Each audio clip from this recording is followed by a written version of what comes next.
Toronto কানাডার সবচেয়ে বড় ও ব্যস্ততম শহরগুলোর একটি। সিটি অব মাইগ্রেন্ট খ্যাত টরন্টোয় বিশ্বের নানা প্রান্ত থেকে মানুষ আসে নতুন জীবনের সন্ধানে, আবার কেউ আসে উচ্চশিক্ষা নিতে। বাংলাদেশিরাও এর ব্যতিক্রম নয়। 2022 সালে কানাডার আদমশুমারির তথ্য বলছে দেশটিতে বাংলাদেশি অভিবাসীর সংখ্যা 70,090 জন, আর অস্থায়ীভাবে বসবাস করছেন 8,760 জন। শুধু টরন্টোতেই রয়েছেন 13,000 বাংলাদেশি। শহর থেকে প্রায় 30 কিলোমিটার দূরে প্রাকৃতিক সৌন্দর্যে ভরপুর এলাকাটির নাম স্কারবোরো। এর বিশেষত্ব হল বিশ্বের যে কোনো দেশের নাগরিক এখানে বাড়ি কিনতে পারেন, বৈধ কিংবা অবৈধ হোক, শুধু অর্থ থাকলেই হলো।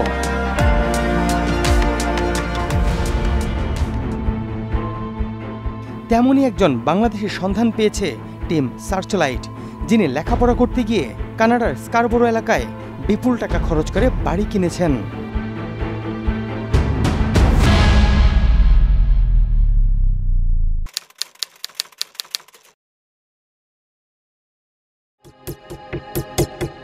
ছবির এই ব্যক্তির নাম আবির হাসান তানিম, ঢাকা মহানগর উত্তর ছাত্রলীগের গত কমিটির সহসভাপতি। উচ্চশিক্ষা নিতে কানাডায় গিয়েছিলেন।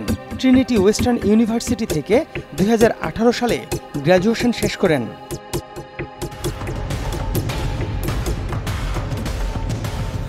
তানিম কানাডায় পড়াশোনা করলেও দেশের রাজনীতিতে এখনও সক্রিয়। কর্মসূচিতে অংশ নিতে তাকে প্রায়ই বাংলাদেশে দেখা যেত। আমি আমার আল্লাহরে হাজির নাজির সাক্ষী রেখে বলতে চাই, আপনাদের এই আর্তনাদের কথা শোনার পর থেকে আমি একটা রাতও শান্তিতে ঘুমাইতে পারি নাই। অনুসন্ধান বলছে 2022 সালের 25 এপ্রিল কেনস্কট রোডের 17 নম্বর বাড়িটি কেনেন তানিম। মালিকানায় রয়েছে তার স্ত্রী শারমিলা সিজানার নামও। বাড়িটি কেনা হয় 15,50,000 কানাডিয়ান ডলারে, বাংলাদেশি টাকায় যা প্রায় 13.5 কোটি। টরন্টোর কেনস্কট রোডের সেই বাড়ির বিষয়ে সরেজমিনে খোঁজ নিয়েছি, যার বিস্তারিত জানিয়েছেন সহকর্মী আব্দুল্লাহ আল ইমরান। এখানকার যে ল্যান্ড রেজিস্ট্রি অফিস, সেখানে যোগাযোগ করি এবং ল্যান্ড রেজিস্ট্রি অফিস থেকে আসলে এই বাড়িটির রেজিস্ট্রেশন এবং দলিল ডিড এগুলো আমি কালেক্ট করেছি।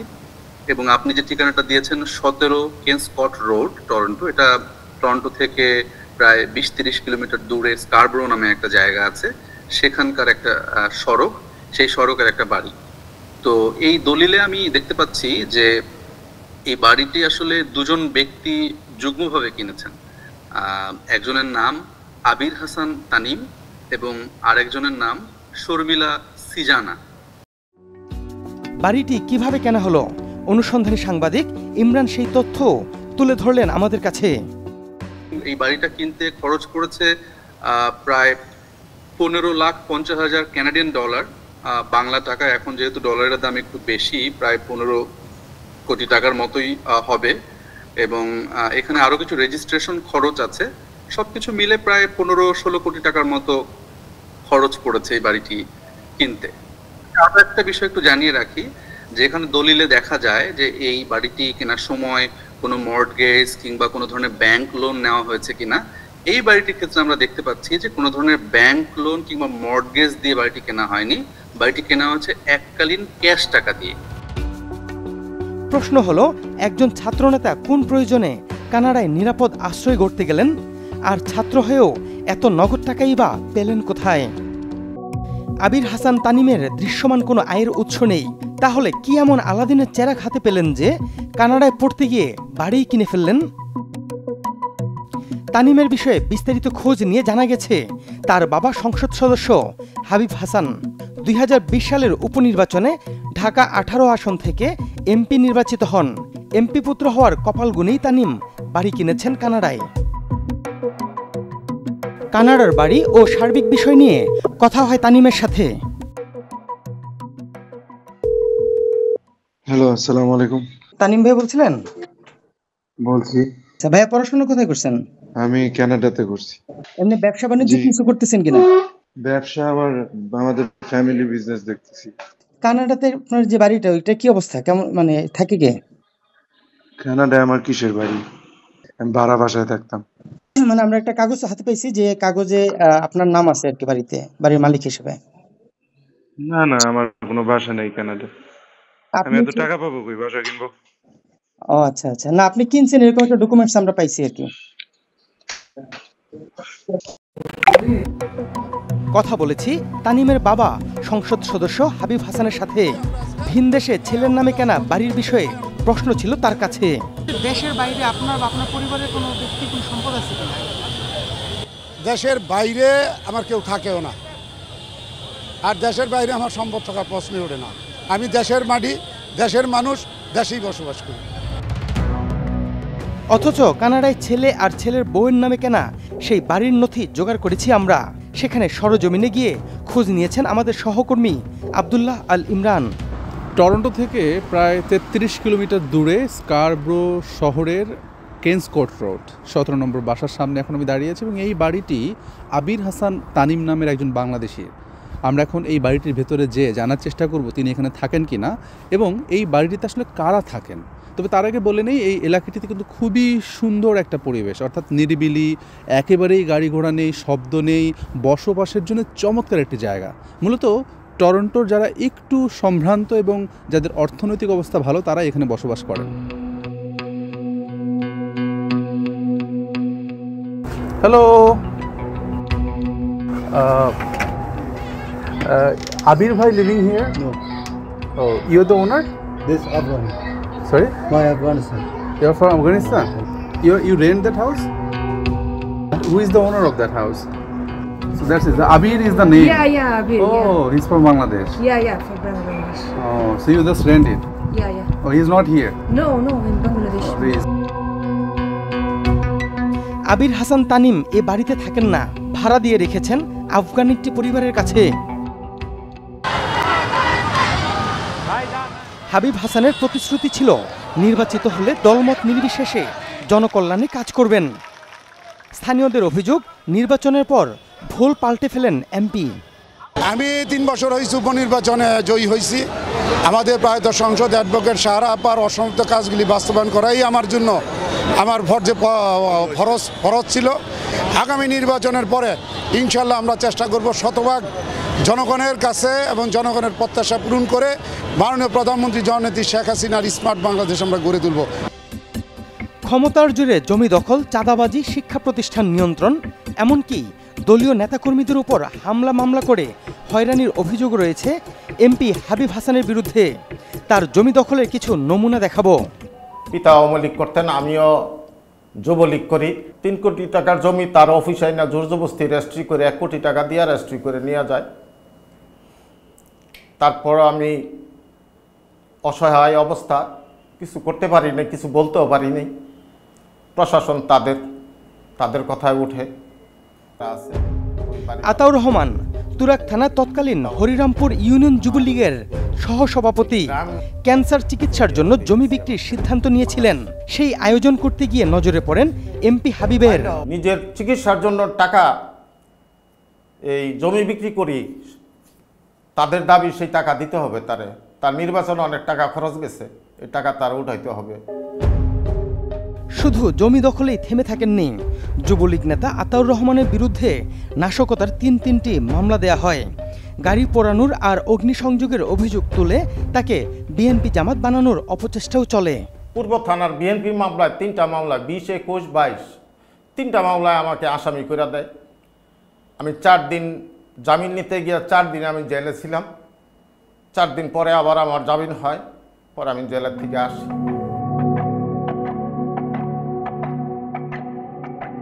সরকার দলীয় হয়েও যেখানে একজন নাজেহাল, সেখানে ব্যক্তি সাধারণের সাথে এমপি হাবিব কি প্রকৃতির আচরণ করেছেন সেটা বলাই বাহুল্য। যারা অনেক কিনে নিছে আর আরেকজনের তো বেচছে 80 লাখ টাকা কাঠা। তখন উনির কোষে আমি গেলাম, গেছি মতম আপনি এন কিসের জায়গা পাইবেন, কোথায় যায়? এই জায়গা আমরা এমপিতে কিনছি, আমার এমপিতে। মামলার নিষ্পত্তিই হলো না, অথচ রমজান মিয়ার সেই জমি অন্যের কাছে বিক্রি করে দেয়া হলো। আর খোরশেদ আলম তো তার জমিতে পাও ফেলতে পারেন না। মানে থানা তো এখন ওনার আন্ডারেই চলে, আর থানার মধ্যে আমি গেলেও আমার কথাবার্তা শুনবে না, এই বিদায় আমি আর এই পর্যন্ত যাইনি। এখন আমি আশায় বইসা রয়েছি যে দেখি হাবিব হাসান কতদিন এই জমি আটকায় রাখতে পারে। জমি দখলে আইন আর ক্ষমতার বেড়াজালে কতজনের ভাগ্যে বিপর্যয় হয়েছে তা বলা মুশকিল, তবে সেই সংখ্যাটি নেহায়েত কম নয়। এমপি সাহেবের ভাই হাবিব হাসান সাহেবের ভাই এই নাদিম মাহমুদ, সে ওইখানে জোর করে ঢোকার চেষ্টা করলো। তখন সেলিনা রহমান এবং সৌরভ রহমান কোর্টে একটা মামলা দায়ের করলো। উভয় পক্ষকে শুনানি করে আদালতে নিষেধাজ্ঞা দিলেন যে মামলা নিষ্পত্তি না হওয়া পর্যন্ত এই জমির যে অবস্থায় আছে, আকৃতি প্রকৃতি অবস্থান ঠিক অ্যাজ ইট ইজ থাকতে হবে, কেউ কোনো করতে পারবে না। সুশান্ত কুমার বসু ভুক্তভোগী একটি পরিবারের আইনজীবী। তার অভিযোগ, মামলা জিতলেও তার মক্কেলরা মূলত হেরে গেছেন এমপির ক্ষমতার কাছে। নাদিম মাহমুদ সাহেব উনি জোর করে এইখানে ঢুকে ওই রাবিশ দিয়ে রাস্তা শুরু করলেন। সেটা নিয়ে তখন তাড়াতাড়ি সেলিনা রহমান আর ওনার ছেলে সৌরভ রহমান ওই থানায় একটা ডায়েরি করলেন। পরপর 2-3টা ডায়েরি করলেন, ওনার কিছুতেই শুনলেন না, রাস্তা কিছুটা করে ফেললেন। সংসদ সদস্য হাবিব হাসান শুধু দখলদারিত্বেই থেমে থাকেননি, স্বার্থ হাসিলে নিজ দলেরই প্রতিপক্ষকে ঘায়েল করতে মামলা হামলায় জড়ানোর অভিযোগ রয়েছে তার বিরুদ্ধে। ক্ষমতায় নাকি স্বভাব বদলায়, যে প্রবাদের পুরোটাই সত্য সংসদ সদস্য হাবিব হাসানের ক্ষেত্রে। এটি 2020 সালের উপনির্বাচনে তার দেয়া হলফনামা। এখানে তিনি যে সম্পদের তথ্য দিয়েছেন, আসলেই এর সাথে বাস্তবতার মিল কতটুকু আমরা মিলিয়ে দেখতে চাই। বিমানবন্দরের বাউনিয়া এলাকা, এখান থেকে শুরু করে উত্তরা 17 নম্বর সেক্টর পর্যন্ত লতিফ সিটি এবং হাবিব সিটি, প্রায় 110 বিঘা জায়গার উপর গড়ে তোলা হয়েছে আবাসন প্রকল্প দুটি, অথচ হলফনামায় অকৃষি জমি মাত্র 150%। জানা গেছে রাজধানী গুরুত্বপূর্ণ এই পয়েন্টে নিজের ও বাবার নামে প্রকল্প দুটি গড়েছেন সংসদ সদস্য হাবিব হাসান। টিম সার্চলাইটের অনুসন্ধানে বেরিয়ে এসেছে, আইনজীবী সুশান্তের মক্কেলদের মতো আরও অনেকের জমি গিলে ফেলেছে এই আবাসন প্রকল্প। সংসদ সদস্য হাবিব হাসান সরকার দলীয় রাজনীতিবিদ। প্রয়াত সংসদ সদস্য অ্যাডভোকেট সাহারা খাতুনের 0 আসনের এমপি তিনি। অনুসন্ধান বলছে, সাহারা খাতুনের সাথে যারা রাজনীতি করতেন তাদের বেশিরভাগই বর্তমানে এমপির বিরাগভাজন হয়েছেন। কেউ রাজনীতি ছেড়েছেন, অনেকে রাজনীতি চালিয়ে গেলেও ভয়ে কথা বলতে চাননি। এক একজন নিজের দলের প্রতি, নিজের মানুষের প্রতি হিংস্র আচরণ বর্তমানে শুরু করে দিয়েছে। তুরাগ থানা যুবলীগের আহ্বায়ক কমিটির সাবেক সদস্য মোহাম্মদ সুহেল রানা। তার অপরাধ, সংসদ সদস্য হাবিব হাসানের এক স্বজনের অন্যায়ের প্রতিবাদ করেছিলেন। আমার বাবা আমাকে প্রশ্ন করে, তুই কি রাজনীতি করছস, এই আমলে তুই এতগুলা মামলা খাইছস, কি কারণে তুই মামলা খাইছস, ইভেন তুই খাইছস তুই আমারে নিয়েও মামলা খাইছস, কি এমন আমি আমার দীর্ঘ জীবন শিক্ষকতা আমি করছি, আমি কেন আমি আজকে তোর কারণে আমি মামলা খেলাম। তখন আমি আসলে নিজের কাছে এতটাই অপরাধী রাখছে যে আমি কি আসলে কি আওয়ামী লীগ করছি না বিএনপি করছি। ঢাকা মহানগর উত্তর ছাত্রলীগের সাবেক সহসভাপতি নূর হোসেনও এমপির রোষানলে পড়েছেন। আমার অপরাধটা কি? আমি সাহারাপাড় রাজনীতি করতাম, আমি খসরুবার সাথে রাজনীতি করি, এটা কি আমার অপরাধ? পাশের গ্রামে মারামারি হয়, তো ওইখানে এমপি সাহেব নাকি আমি জানতে পারলাম পরবর্তীতে থানায় যোগাযোগ করে, যে থানায় প্রেশার দিয়ে আর কি ওসি সাহেবকে আমার নামে 1 নম্বর আসামি করা হয়েছে আমাকে, অথচ আমি এই মামলার সাথে কোনোভাবে জড়িত ছিলাম না। শুধু অন্য নেতার অনুসারী হয় এমন পরিস্থিতি বরণ করতে হয়েছে নূর হোসেনকে। তার মতোই ভুক্তভোগী খিলক্ষেত থানা আওয়ামী লীগের সাবেক যুগ্ম সাধারণ সম্পাদক শাহিন মিয়াও। কিন্তু উনি নির্বাচিত হওয়ার পরে সিম্পল একটা, এই এলাকায় সমস্ত মানুষ জানে আমরা দাতা স্কুলের জমিদাতা, আমাদের বিরুদ্ধে মামলা দিছে। জমিদাতা আমার কাকা, উনি মারা গেছে, মৃত ব্যক্তির নামে মামলা দিছে। আমার মার নামেও 2,60,00,000 টাকা আত্মসাতের মামলা দিছে। জমি দখল, দলীয় নেতাকর্মীদের মামলা দিয়ে হয়রানির বিষয়ে আবারও হাবিব হাসানের বক্তব্য শুনবো আমরা। যারা এই কাজগুলি করতেছে তারা নিছক আমাকে আমার সম্মান হানি করার জন্য, আমাকে হেয় প্রতিপন্ন করার জন্য করতেছে।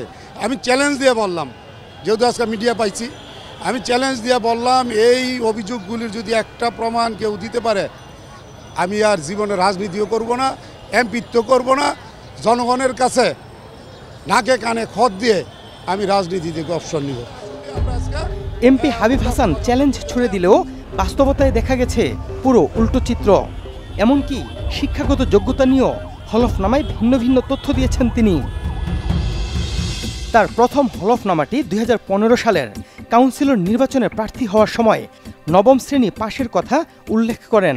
পরবর্তীতে ২০২০ সালের এমপি উপনির্বাচনের সময় হলফনামায় এসএসসি পাশের দাবি করেন। পাশের সাল দেখান ১৯৮১। এখন প্রশ্ন হচ্ছে, সংসদ সদস্য হাবিব হাসান আগের হলফনামায় শিক্ষাগত যোগ্যতা কম দেখিয়েছেন নাকি পরেরটিতে মিথ্যা তথ্য দিলেন? রাজনীতি এখন শুধু ক্ষমতার সিঁড়ি নয়, ভাগ্য উন্নয়নের হাতিয়ারও। কতজন এই সিঁড়ি বেয়ে শূন্য থেকে কোটিপতি হয়েছেন তার হিসেব নেই। তবে বেগমপাড়ায় বাড়ি করেছেন এবং সেটি আমাদের অনুসন্ধানে বেরিয়ে আসা দ্বিতীয় ঘটনা, যার সর্বশেষ এমপি হাবিব হাসান ও তার পরিবার। দর্শক সুনির্দিষ্ট কোনো তথ্য, পরামর্শ কিংবা অভিযোগ থাকলে যোগাযোগ করতে পারেন স্ক্রিনে দেখানো নাম্বারে। জানাতে পারেন সামাজিক যোগাযোগ মাধ্যমেও। আপনার দেয়া তথ্যে সমাজের রন্ধ্রে রন্ধ্রে ঘাপটি মেরে থাকা জমাট অন্ধকারে আলো ফেলবে টিম সার্চলাইট। অনুসন্ধানের আলো হাতে দেখা হবে অন্ধকার পথে।